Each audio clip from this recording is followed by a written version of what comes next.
ఒక person comment రాశారు, 18 మంది మంత్రులే ఎందుకు ఉండాలి తెలంగాణలో అని రాశారు.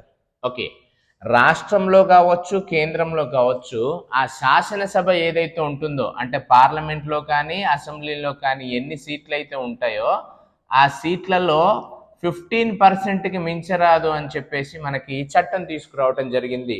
ఓకే, 2003లో వాజ్పేయి ప్రభుత్వం 91వ రాజ్యాంగ సవరణ చేసి 75 క్లాస్ 1 సబ్ క్లాస్ ఏ ఆర్టికల్ తీసుకొచ్చారు. ఎగ్జాంపుల్ చూద్దాం, తెలంగాణలో 18 కంటే ఎక్కువ ఎందుకు ఉండకూడదు అంటే, సపోజ్ 109 మంది ఎమ్మెల్యేలు ఉన్నారు.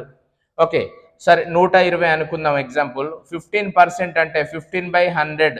ఓకే, 15 కనుక చూసినట్టయితే 3 5ల 15, 3 20లు, రైట్.